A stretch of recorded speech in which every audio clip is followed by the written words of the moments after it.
안녕하세요. 화장품 읽어주는 남자 화익남 임관우입니다.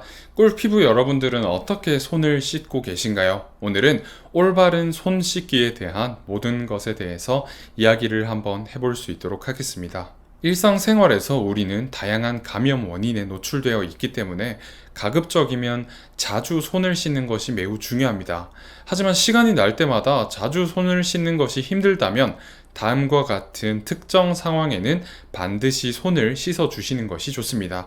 그 특정 상황에 대해서 한번 이야기를 해볼 수 있도록 하겠습니다. 상처를 만지기 전, 상처를 만진 후, 음식을 만들기 전, 음식을 먹기 전, 질환을 앓고 있는 환자를 만나기 전, 질환을 앓고 있는 환자를 만나고 난 후, 화장실을 다녀온 후, 기침이나 재채기를 한 후, 코를 푼 후, 쓰레기를 버린 후, 아이의 기저귀를 갈기 전, 아이의 기저귀를 갈고 난 후, 렌즈를 착용하기 전, 그리고 렌즈를 제거하기 전에는 반드시 손을 씻어 주셔야 합니다.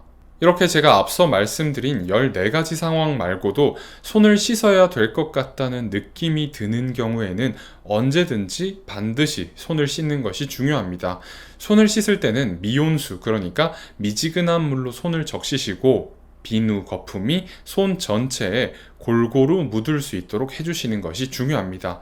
그리고 나서 비누 거품으로 손바닥과 손등, 손톱 아래를 구석구석 마사지 해주셔서 이 비누 거품이 들어가지 않은 곳이 없도록 해주시는 것이 매우 중요합니다.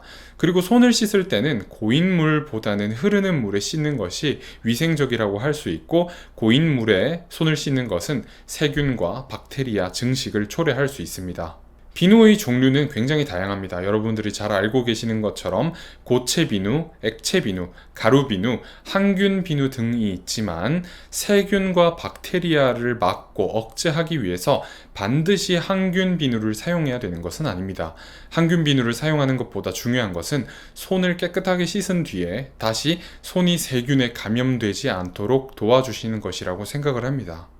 특히 여러분들이 손을 씻고 나서 수도꼭지를 잠글 때 수전에 묻어있는 세균과 박테리아에 의해서 손에 재감염이 유발될 수 있기 때문에 수도꼭지도 비누로 깨끗하게 씻거나 수건 등으로 수도꼭지를 잠그셔서 수건 등으로 수도꼭지를 잠그시면 도움을 받으실 수 있습니다. 만약에 손을 씻을 수 있는 여건이 전혀 안 되는 경우에는 손 소독제를 활용하시면 세균과 박테리아의 증식을 어느 정도 막을 수 있습니다.